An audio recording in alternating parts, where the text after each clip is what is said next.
All right, guys, so let's talk about The Babysitter, Killer Queen, which I was really excited for. And again, it's a Netflix movie that didn't know until like last week that the movie is coming out.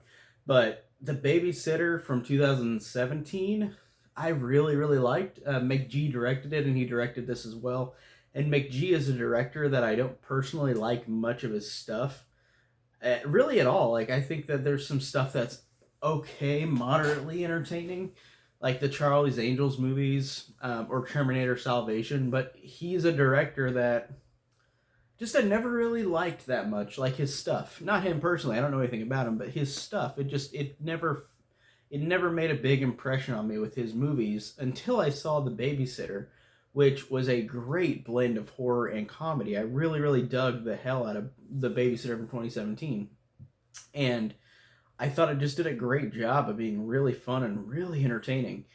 And then we get this one, and this is surprising too because this sequel, watching this one, I want to rewatch the first Babysitter again. I'm not going to, but I want to.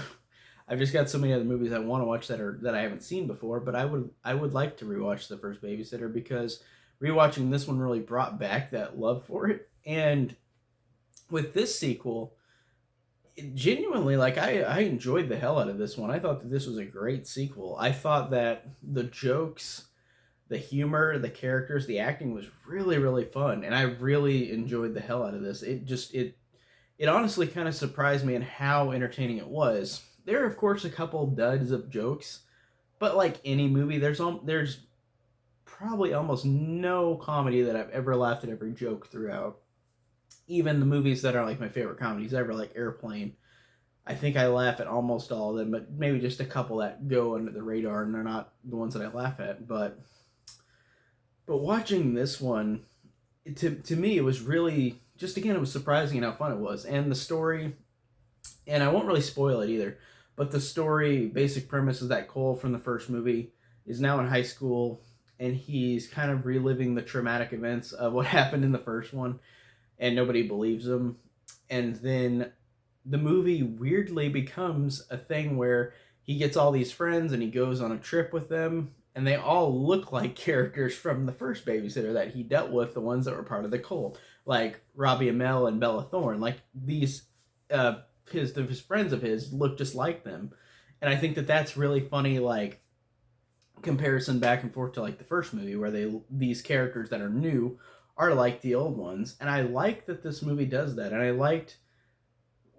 don't want to spoil it because it does a good job of really valuing the first one. Like it does a good job of bringing everything full circle.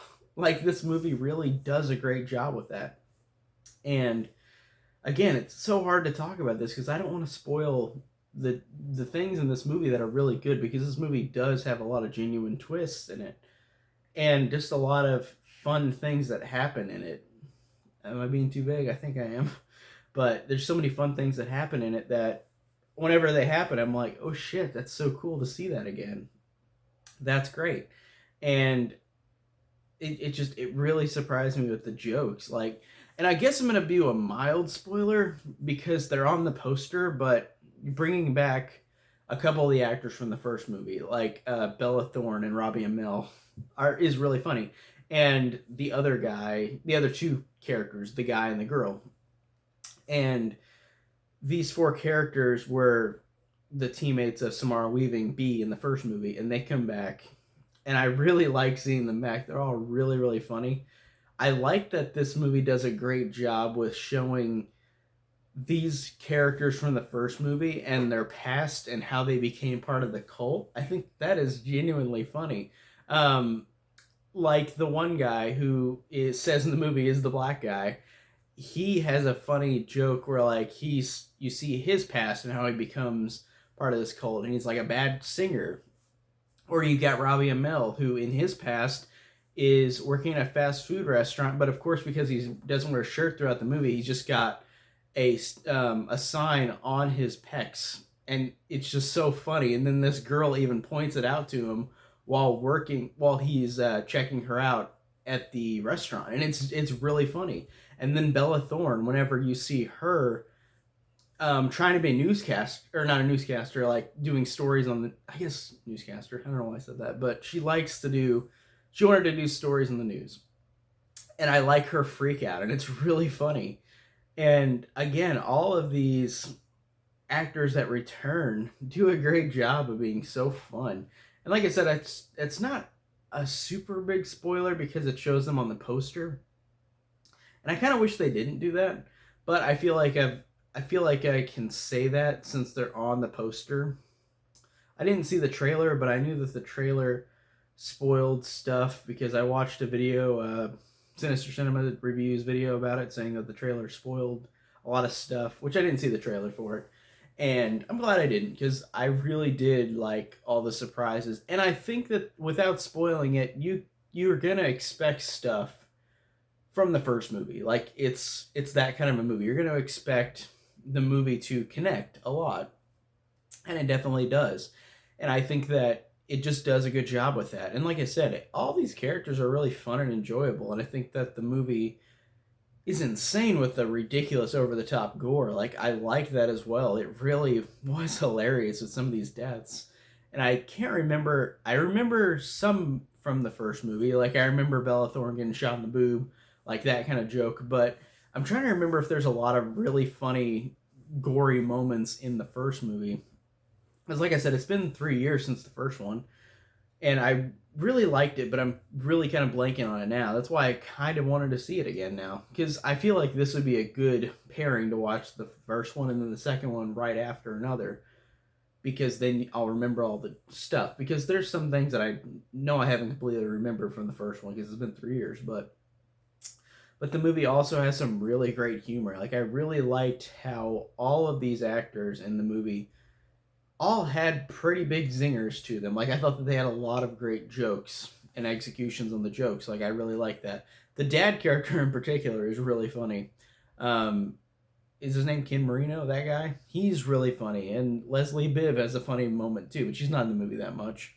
And I like the Cole's friend's dad that Cole's dad hangs out with and smokes weed with. Their back and forths are funny, and I just thought that again, all the chemistry between these actors really worked, and the humor really worked, and the over the topness really got me. And I know this is a movie that's not for critics because I looked at the critical rating.